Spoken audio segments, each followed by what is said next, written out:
We rejoin the story in May of 1921. The deeply segregated town of Tulsa, Oklahoma is in crisis. Now, here's Tim Estiloz with the rest of the story. Tulsa was in the grip of a full-scale riot on the night of May 31st, 1921. Bullets were flying and dead bodies started piling up. All night long, the battle raged. The governor called in the militia, and by daybreak, an estimated 5,000 white Tulsans with weapons and torches had descended on Greenwood. And it was at this railroad crossing that a group of armed black Tulsa residents made their last stand in a desperate effort to try and save their community. Unfortunately, they were overwhelmed by the white mob, which broke through here, headed down this road into the center of Greenwood. And it wasn't long after that before the entire community was in flames. My first remark to Mama was, we better get out of here, because they're killing us and burning our places. Mama said, well, let me get my little things together and go too. I don't know what's happening. And then we looked out, we could see the fire over the hill and great balls of smoke. I was only 5 years old. They came into our house and destroyed it at the same time they destroyed the Mount Zion Baptist Church. And the mobs took over. They took over the exits, the roads out. They would not let ambulances in to treat the wounded. Not all of White Tulsa was rioting. While Tony Pringer's grandfather was out patrolling the streets with his rifle, his grandmother was helping to save the lives of black women caught in the crossfire. And Grandma was in the yard waving him, her name was Molly Johnson, waving him into her cellar. And eventually, I understand she had like 8 or 9 black ladies in there. On June 1st, the second day of the riot, a squadron of airplanes dropped bombs on Greenwood, reducing America's Black Wall Street to a pile of rocks. And as I went, everything else was burned.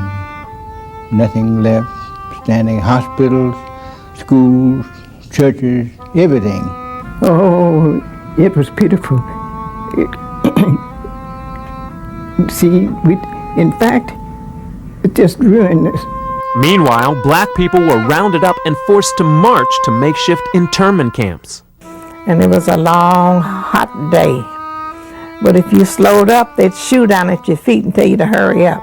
By the end of the second day, over 300 people were dead and 4,000 others homeless. Many blacks left Tulsa for good, and Greenwood would never be the same.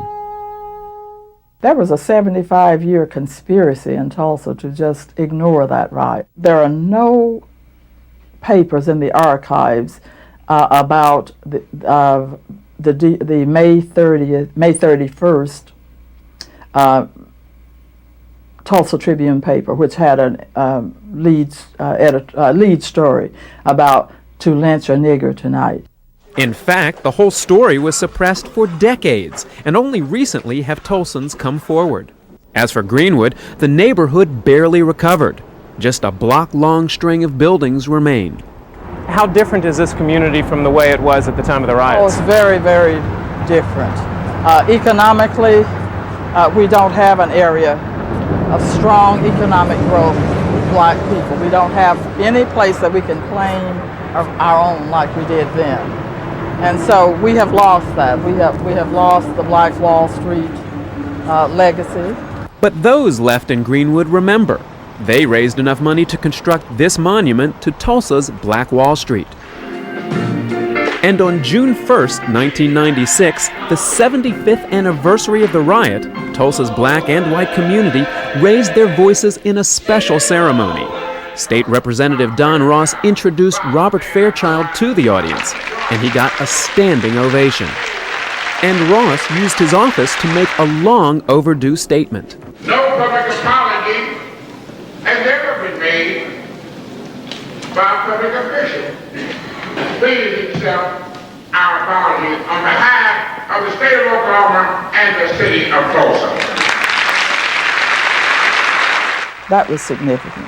It was a coming together of the races. It was a joining of hands. It was, I think now we can put this to rest. And that's what history is about. Recognizing what happened in the past, learning your lessons from it, and moving on. we're ready to move on now. Black and white Tulsans are more aware of the story of the riots, and as a result, more white Tulsans are coming forward. You know, some people might be reluctant to speak about something like this. Why are you? Well, the political and racial climate of today, I think, is going downhill. And I think everybody should do everything they can to stop the prejudice and stop the racial problems building up in our society today. And if we know more about the past and the results and the massacres and things, maybe it'll make people stop and have a second thought about this and realize we're all brothers under the skin.